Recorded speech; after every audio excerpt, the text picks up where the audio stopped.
पक्षाची पुढे जाऊन यायची तयारी आहे. नक्की नक्की. रुपालीताईंकडे पुन्हा एकदा येते, ह्याचं तुम्ही उत्तर मगाशीच दिलेलं आहे, पण आज नागपुरामध्ये जे चिंतन शिबिर झालं राष्ट्रवादीचं, त्यामध्ये नागपूर हा कोणाचा बालेकिल्ला नाही असं म्हटलं गेलेलं आहे आणि त्यामुळे कुठेतरी आता महायुतीच्या पक्षांमध्ये सुद्धा एक स्पर्धा इथून पुढे पाहायला मिळणार आहे का आगामी महापालिका निवडणुकांच्या दृष्टीने, असा प्रश्न सगळ्यांना पडलाय. तुम्ही काय म्हणाल?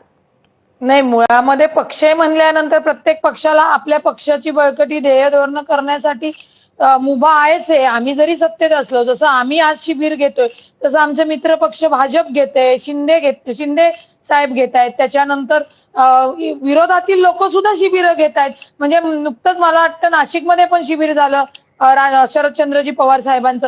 त्याच्यामुळे एक लक्षात घ्या तुम्ही की कुठेही ही स्पर्धा तर आहेच आहे, परंतु स्थानिक स्वराज्य निवडणूक आल्यानंतर जो तो पक्ष आपली ध्येय धरणं लोकांपर्यंत कनेक्ट होणं हे चालूच आहे.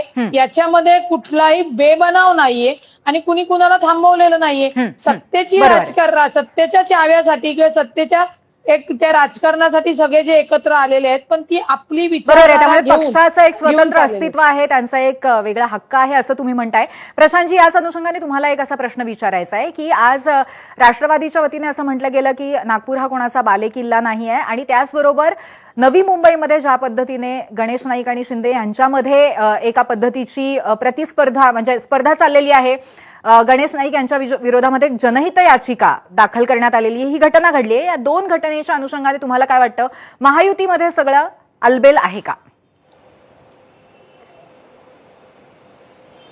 नाही, महायुतीत फार काही असं आलबेल आहे अशातलं काही म्हणता येणार नाही. पण एक नक्की आहे की अजितदादा एका स्वतःच्या पक्षाचे एका राष्ट्रीय अध्यक्ष आहेत, एकनाथजी शिंदे एका पक्षाचे अध्यक्ष आहेत, त्यांना त्यांचा पक्ष वाढवण्याचा अधिकार आहे. त्याच्यामुळं ते राज्यातल्या प्रत्येक जिल्ह्यामध्ये किंवा प्रत्येक शहरामध्ये जातील. पण एकूणच नका या ठिकाणी पुढच्या काळामध्ये राजकारणातलं आणि सत्तेतलं आपलं स्थान टिकून ठेवण्याकरता त्यांना अशा प्रकारची लढाई करावीच लागेल. कारण की कुठेतरी या ठिकाणी डावपेच तर आहेच, पण त्याचबरोबर एकमेकाला टार्गेट करण्याचा प्रयत्न केला जातोय. हे गणेश नाईकांच्या स्वरूपातून किंवा बाकीचे जे पक्ष मधल्या काळामध्ये जे आमदार किंवा खासदार अगदी शिवसेनेवर सुद्धा घसरले, एकनाथ शिंदेच्या पक्ष सुद्धा घसरले, त्याच्यातून एक नक्की आहे की एकमेकाला रोखण्याचा हा प्रयत्न आहे. पण मला असं वाटतं की नागपूरमध्ये माननीय सन्मान्य अजितदादांनी जर भाष्य केलं असेल तर त्यांना त्यांचा स्वतःचा पक्ष वाढवण्याचा अधिकार असल्यामुळेच कदाचित त्यांचे स्टेटमेंट असेल. त्याच्यामुळं ही तिघही मंडळी, मान्य देवेंद्र फडणवीस साहेब असतील, मान्य अजितदादा असतील किंवा मान्य एकनाथजी शिंदे असतील, यांची स्थानिक स्वराज्य संस्थांच्या निवडणुकीतली आणखी एकमेकावरची नका टक्कर ही निश्चित आपल्याला पाहायला मिळेल. नवनाथजी, एकंदरीतच ज्या पद्धतीने गणेश नाईकांच्या जनता दरबाराच्या विरोधामध्ये शिंदेंकडनं जनहित याचिका दाखल केली जाते त्यांच्या पक्षातनं आणि त्याचबरोबर विदर्भामध्ये जाऊन विदर्भ कोणाचा बालेकिल्ला नाही आहे असं राष्ट्रवादीकडनं म्हटलं जातं, हे बघता महायुतीचं चित्र पूर्णपणे एकसंध नाहीये असं आम्हाला तरी वाटतंय. तुम्ही काय म्हणाल याबद्दल? महायुती म्हणून तिन्ही पक्ष अतिशय एकदिलाने एकमताने काम करतायत. आता प्रत्येक पक्ष आपापली ताकद वाढवण्याचा प्रयत्न करतोय. उद्या स्थानिक स्वराज्य संस्थांच्या महापालिकेच्या निवडणूक आहेत. समजा या ठिकाणी पक्ष संघटना अजितदादांची वाढली, भारतीय जनता पार्टीची वाढली, आमची युतीच होणार आहे. समजा आमची ताकद वाढली तर त्याचा फायदा अजितदादाला होणार आहे, अजितदादांची ताकद वाढली तर त्याचा फायदा भारतीय जनता पार्टीला होणार आहे, एकनाथ शिंदे यांची पार्टी वाढली, त्यांची ताकद वाढली तर त्याचाही फायदा आमच्या एकमेकांना होणार आहे.